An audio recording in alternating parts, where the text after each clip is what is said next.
একবার শ্রীকৃষ্ণ একটা গাছের নিচে বসে বাঁশি বাজাচ্ছিলেন।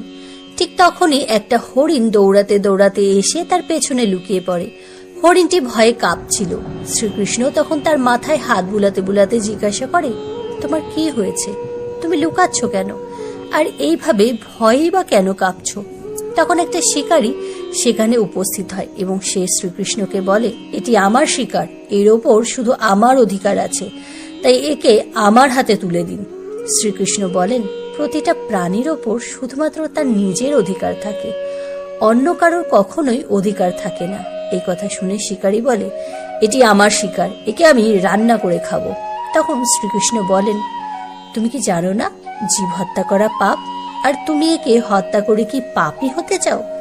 তুমি কি জানো মাংস খাওয়া পাপ নাকি পুণ্য? একথা শুনে শিকারী বলল, আমি আপনার মতো জ্ঞানী নই, আমি জানি না মাংস খেলে পাপ হয় নাকি পুণ্য। আমি শুধু এইটুকুই জানি যে শিকার করাই আমার কাজ, আর আমি যদি শিকার না করি তাহলে আমি না খেয়ে মরে যাব। আর তাছাড়া এই প্রাণীটিকে আমি হত্যা করে একে এর জীবন চক্র থেকেই তো মুক্ত করছি। যতদূর আমি শুনেছি শাস্ত্রেও মাংসাহারে কোনো নিষেধাজ্ঞা নেই, এমনকি রাজা মহারাজারাও শিকার করে থাকে। তাহলে এই পশু শিকার করা বা মাংস খাওয়া শুধুমাত্র কি আমাদের মতো গরিব মানুষের ক্ষেত্রেই পাপ? হে শ্রীকৃষ্ণ, আপনি বলুন, মাংস খাওয়া পাপ নাকি পুণ্য? শ্রীকৃষ্ণ বুঝতে পারলেন নিয়মিত মাংস খাওয়ার ফলে তার বুদ্ধি ভ্রষ্ট হয়েছে। তখন তিনি শিকারীকে বললেন, এসো, আমি তোমাকে একটা গল্প শোনাই, সেটা শোনার পরে তুমি বিচার করো মাংস খাওয়া পাপ নাকি পুণ্য। তখন শিকারী ভাবলো, ভালোই হবে, একটা গল্প শুনলে আমার সময়ও কাটবে এবং গল্পটা শোনার পর এই হরিণের মাংসও আমি খেতে পারবো। শ্রীকৃষ্ণ তখন গল্প বলতে শুরু করলেন। একবার মগধে আকাল দেখা দিল, যার ফলে শস্য উৎপাদন বন্ধ হয়ে গেল। তখন রাজা খুবই চিন্তায় পড়ে গেলেন এবং ভাবলেন শীঘ্রই এর কোনো সুরাহা না করা গেলে যে সমস্ত খাদ্যশস্য সঞ্চিত আছে তাও একসময় শেষ হয়ে যাবে। তখন আরও বড় সমস্যা দেখা দেবে। এই সমস্যার সমাধানের জন্য রাজা তার রাজসভার সমস্ত মন্ত্রী, সামন্ত ও পরামর্শদাতাদের ডেকে পাঠালেন। তিনি তাদেরকে জিজ্ঞাসা করলেন, সব থেকে সস্তা খাদ্যদ্রব্য কি? সকলে তখন ভাবল, চাল, ডাল, আলু, এই সমস্ত উৎপাদনের জন্য অনেক পরিশ্রমের দরকার হয় এবং অনেক সময়ও লাগে।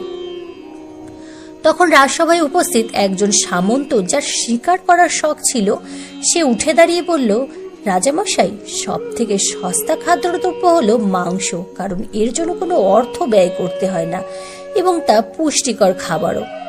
সকলে তখন তাকে সমর্থন করল, কিন্তু এই কথা শোনার পরেও মগধের প্রধানমন্ত্রী চুপ করে বসেছিলেন।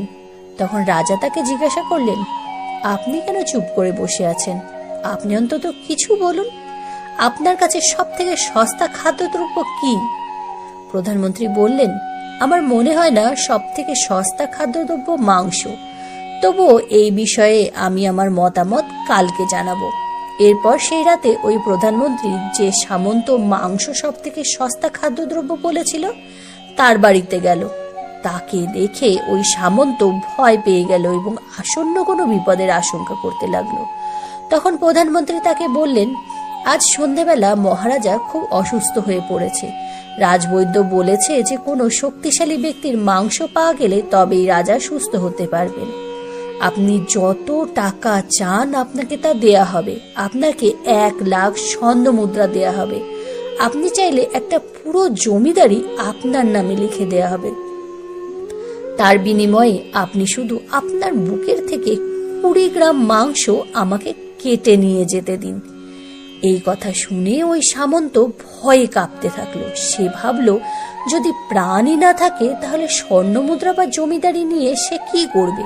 সঙ্গে সঙ্গে সে দৌড়ে ঘরে চলে গেল এবং 1 লাখ স্বর্ণ মুদ্রা মন্ত্রীর হাতে দিয়ে বলল, মন্ত্রী মশাই, এই 1 লাখ স্বর্ণ মুদ্রা আপনি আপনার 1 লাখ স্বর্ণ মুদ্রার সঙ্গে যোগ করে নিন, আর এই 2 লাখ স্বর্ণ মুদ্রা অন্য কাউকে দিয়ে তার মাংস নিয়ে নিন। আপনি আমাকে এখন যেতে দিন। প্রধানমন্ত্রী বললেন, সামন্ত মশাই, আপনি শারীরিক দিক থেকে খুবই বলবান, তাছাড়া আপনার উচ্চতা, চেহারা রাজার সঙ্গে অনেকটা মিলে যায়। তাই রাজবৈদ্য বলেছে যে আপনার মাংসই রাজাকে সুস্থ করতে পারবে। তাই আমি আপনাকে আমার প্রধানমন্ত্রীর পদই দিয়ে দেব, দরকার হলে আমি আপনার সেবক হয়ে থাকব, কিন্তু আপনি আপনার হৃদয়ের মাংস আমাকে নিয়ে যেতে দিন। তখন ওই সামন্ত তাড়াতাড়ি নিজের পোশাক ও জুতো পরে নিয়ে মন্ত্রীকে বলল, আমার যদি প্রাণই না থাকে তাহলে আমি প্রধানমন্ত্রীর পদ কেন, রাজার পদ পেয়েই বা কি করব? আপনি বরং আমাকে যেতে দিন। এই বলে সে এক লাফ দিয়ে ঘোড়ায় উঠে গেল, কিন্তু প্রধানমন্ত্রী ঘোড়ার দড়ি টেনে ধরে বলল, আপনার কোথাও পালানোর দরকার নেই, আপনি বরং নিজের ঘরে চলে যান, আমি অন্য কোথাও গিয়ে দেখি যে মাংস পাওয়া যায় কিনা। এই বলে প্রধানমন্ত্রী সেখান থেকে চলে গেল। এরপর প্রধানমন্ত্রী অন্যান্য সামন্তদের বাড়ি গেল এবং সকলের কাছেই মাংস চাইল, কিন্তু কেউই তা দিতে রাজি হলো না। তার বিনিময়ে তারা সকলেই 1 লাখ থেকে 5 লাখ পর্যন্ত স্বর্ণমুদ্রা প্রধানমন্ত্রীকে প্রদান করলো। এইভাবে প্রধানমন্ত্রী প্রায় 1 কোটি মুদ্রা পর্যন্ত পেয়ে গেলেন। এরপর তিনি নিজের মহলে ফিরে গেলেন। পরের দিন সকাল সকাল তিনি রাজসভায় চলে গেলেন। সেখানে অন্যান্য সামন্তরা উপস্থিত ছিলেন। তারা সবাই উদগ্রীব ছিলেন রাজার শরীর কেমন আছে তা জানার জন্য, কিন্তু কেউই কাউকে গত রাতের কথা কিছু বলে উঠতে পারছিল না। এর কিছুক্ষণ পরে রাজা আসলেন এবং নিজের রাজ সিংহাসনে বসে পড়লেন। সমস্ত মন্ত্রী ও সামন্তরা দেখলো যে রাজা তো একদমই সুস্থ আছে, তার তো কিছুই হয়নি। তখন সকলেই ভাবলো যে প্রধানমন্ত্রী নিশ্চয়ই তাদের মিথ্যে কথা বলেছে, কিন্তু তারা কেউই সেই কথাটা মুখে বলে উঠতে পারছিল না।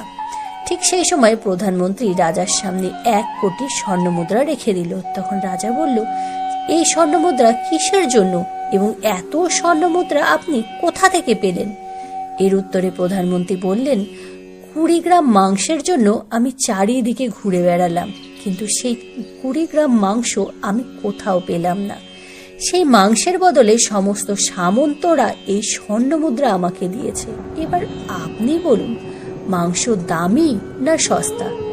রাজা সবকিছু বুঝতে পারলেন। তিনি তার রাজ্যের শ্রমিকদের আরো কঠোর পরিশ্রম করে পুষ্টিকর খাদ্য উৎপাদন করতে বললেন এবং নিজের শস্য ভাণ্ডার থেকে তাদেরকে শস্য প্রদান করলেন। ওই 1 কোটি স্বর্ণমুদ্রা থেকে কিছু অর্থ তিনি শস্য উৎপাদনের জন্য ও সেচ ব্যবস্থার উন্নতিকল্পে ব্যয় করলেন।